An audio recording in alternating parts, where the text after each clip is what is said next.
আসসালামু আলাইকুম, আশা করি সবাই ভালো আছেন।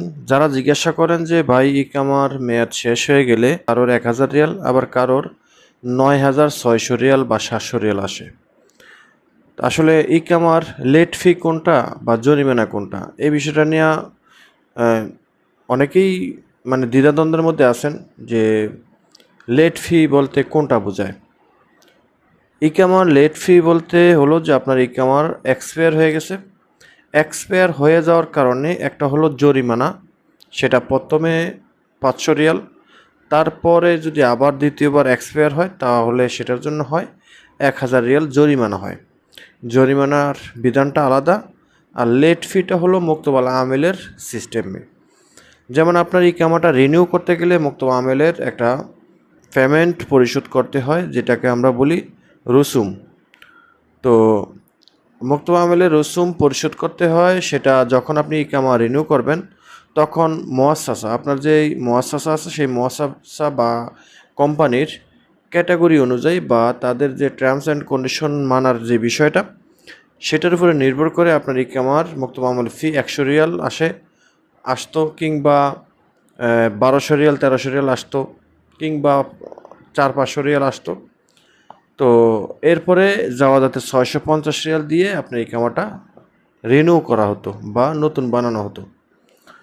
তো লেট ফি বলতে আপনার এই ক্যামেরা যখন এক্সপায়ার হয়ে যাবে, এক্সপায়ার হয়ে গেলে কিন্তু আপনার ওই যে 100 রিয়াল বা 50 রিয়াল 70 রিয়াল 75 রিয়াল কিংবা 300-500 রিয়াল মুক্তবা আমল ফি সেটা ধরা হবে না, সেটা ধরা হবে 9700 রিয়াল। এখন বর্তমানে ইকামা রিনিউ করার যেই পেমেন্টটা বা ফিটা, সেই অনুযায়ী আপনার 9700 রিয়াল প্রতি বছরে হিসাব করা হবে। অর্থাৎ আপনার ইকামাটা যদি পিছনে 1 বছরের মেয়াদ শেষ হয়ে থাকে এবং আপনি অন্য জায়গায় কাফালা হবেন, তো কাফালা হলে আপনার সেখানে 9700 রিয়াল পিছনের বকেয়া টাকা চলে আসবে, সেটাকে বলে লেট ফি। তো এই লেট ফি কি সবার আসে? না, সবার আসে না। লেট ফিটা কিছু লোকের আসে, কিছু লোকের আসে না। তো যাদের আসে না তারা কারা, আর যাদের আসে তারা কারা?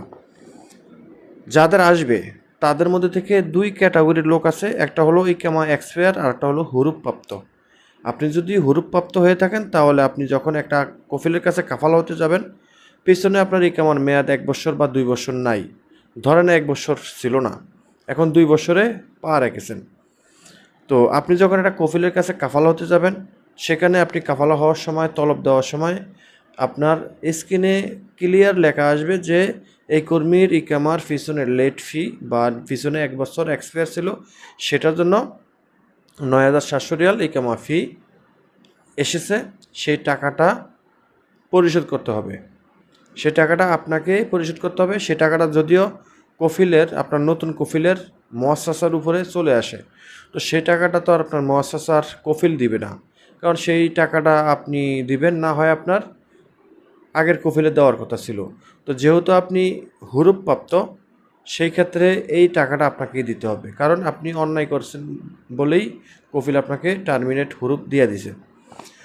তো সেই টাকাটা কিন্তু সাথে সাথে আপনার তলবের সময় শো করবে যে এই কর্মীর ইকামার পিছনের বকেয়া ফি 9700 রিয়াল, এবং পাশাপাশি ইকামার জরিমানাটাও আসবে। 500 রিয়াল হলে 500 রিয়াল, 1000 রিয়াল হলে 1000 রিয়াল আসবে। তো এটা হলো যাদের হুরুপপ্রাপ্ত। আরেকটা লোক আছে, সেটা হলো যারা ইকামার মেয়াদ নাই, তাদের মধ্যে থেকে কিছু লোকের এই লেট ফি 9700 রিয়াল হিসেব করে পিছনের মুক্তবা আমল ফি চলে আসে। তারা কারা? তারা হলো যাদের মুআসসাসা বন্ধ হয়ে গেছে, আপনার কফিল আপনার মুআসসাসা বন্ধ করে দিছে, আপনার ইকামার মেয়াদ ছিল কি না ছিল সেটা দেখার বিষয় না, আপনার কফিল তার লাইসেন্স মুক্তবা আমেলের যেই লাইসেন্সটা সেটা বন্ধ করে দিছে। বন্ধ করে দেওয়ার পর আপনি এখন কাফালা হবেন।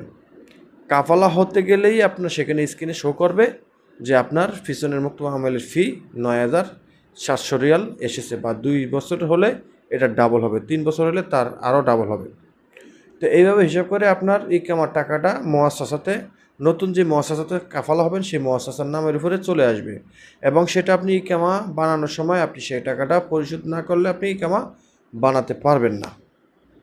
এই হলো বিষয়টা। মনে রাখবেন 2 ক্যাটাগরি ব্যক্তিদের ৯,৭০০ রিয়াল করে ইকামার পিছনের মুক্ত মামুল ফি আসবে। একটা হলো যাদের মুআসসাসা কোম্পানি বা লাইসেন্স বন্ধ করে দিয়েছে টোটালে তাদের ক্ষেত্রে, কারণ সে টাকাটা আপনার উপরে চলে আসবে। আর যাদের হুরুপপ্রাপ্ত তারা, ঠিক আছে? আবার অনেক সময় দেখা গেছে যারা ফাইনাল এক্সিটের মেয়াদ শেষ হয়ে গেছে, ফাইনাল এক্সিটে যাননি, ঠিক আছে? কিন্তু ইতিমধ্যে ইকামার মেয়াদও শেষ হয়ে গেছে। এখন আপনি কাফালা হতে চাচ্ছেন, আপনি কোনো না কোনোভাবে সুযোগ পেয়েছেন, কিন্তু তাদেরও কিন্তু পিছনের টাকাটা চলে আসবে, ঠিক আছে? তো এই হলো বিষয়টা। আর যাদের আসবে না তারা কারা? তারা হলো যাদের মুআসসাসা এখনও বিদ্যমান আছে। যেমন আপনি মুক্তব আমলের ওয়েবসাইটে চেক করলে স্ট্যাটাস দেখাবে অন দ্য জব বা পেমেন্ট ইজ মেড, বা আপনার মুআসসাসাটা কোন ক্যাটাগরিতে আছে, লাল নাকি হলুদ নাকি গ্রিন, একটা সিগন্যাল দেখাবে। তার মানে আপনার মুআসসাসাটা এখনও জীবিত আছে, মুআসসাসা মৃত না।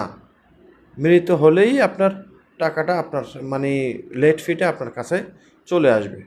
আর যতক্ষণ পর্যন্ত আপনার মুআসসাসা ওপেন থাকবে পুরাতন কফিলের, ততক্ষণ পর্যন্ত এই টাকাটা আপনাকে দেওয়া লাগবে না, ঠিক আছে? তবে আপনি যখন কাফালা হওয়ার জন্য তলব দিবেন, তখন কিন্তু স্ক্রিনে আসবে যে এই কর্মীর পিছনের মুক্ত আমলের টাকা লেট ফি হিসাবে ৯,৬০০ বা ৭০০ রিয়াল আছে, হ্যাঁ বকি আছে, সেটা কি তুমি দিতে রাজি আছো? কফিলের কাছে এই নোটিফিকেশনটা আসবে। তো কফিল যদি সেখানে রাজি থাকে যে হ্যাঁ এই টাকাটা আমি দেবো, তাহলে সেখানে টিক মার্ক করে দিবে, এরপরে তলব দিবে এবং তলব অ্যাকসেপ্ট করবে উভয়ে, ঠিক আছে? তবেই আপনার কাফালাটা হবে। তবে সে টাকাটা কি সাথে সাথে দিতে হবে? না, সেই টাকাটা কোনো না কোনো এক সময় আপনার কফিল বা আপনাকে দিতে হবে। কখন দিতে হবে? সেটা হলো যে যেমন দেখা গেছে আপনি একটা কোম্পানিতে কাফালা হয়েছেন, আপনার পূর্বের কফিল বা মুআসসাসাটা এখনও চালু আছে। এখানে আপনি কাফালা হয়েছেন ১ বছর, ২ বছর, ৫ বছর হয়ে গেছে। এই কোম্পানি বা এই মুআসসাসার ক্যাটাগরিতে আপনি ইকামা বানাচ্ছেন। কিন্তু বাই দ্য ওয়াই আপনি হঠাৎ করে ৩ বছর বা ৪ বছর পরে দেখেন আপনার ইকামা রিনিউ করতে গেলে আপনার ব্যাপক টাকা আসতেছে। ব্যাপক টাকা আসতেছে। ৯,৭০০ রিয়াল আসতেছে। কেন আসতেছে? এই কারণে আসতেছে যে আপনার পূর্বের যেই মুআসসাসাটা সেটা ইতিমধ্যে বন্ধ করে দিছে। যদি ২ বছর ৫ বছর পরেও বন্ধ করে, বন্ধ করার আগে যদি ওই টাকাগুলো পরিশোধ না করে, তাহলে সেই টাকাগুলো আপনার উপরে চলে আসবে। এই হলো বিষয়টা। তো আশা করি বুঝতে পারছেন যে যারা জিজ্ঞাসা করেন যে ভাই এই যে লেট ফি বলতে কোনটা এবং জরিমানা বলতে কোনটা বুঝায়? লেট ফিটা হলো মুক্তবা আমলের টাকা, বাৎসরিক টাকা। সেটা ৯,৬০০ বা ৭০০ হয়। আর জরিমানা যেটা সেটা হলো ইকামা এক্সপায়ার কেন হলো সেটার জন্য একটা পানিশমেন্ট, ১ বছরে ৫০০ রিয়াল, এবং দ্বিতীয়বার যদি আবার এক্সপায়ার হয় তাহলে সেখানে ১,০০০ রিয়াল হবে। এই হলো বিষয়টা। আশা করি বুঝতে পারছেন। ভিডিওটা শেয়ার করে দেবেন, চ্যানেলটি সাবস্ক্রাইব করে পাশে থাকা বেল আইকনটা অন করে রাখবেন, অবশ্যই লাইক কমেন্ট শেয়ার করবেন। আল্লাহ হাফিজ।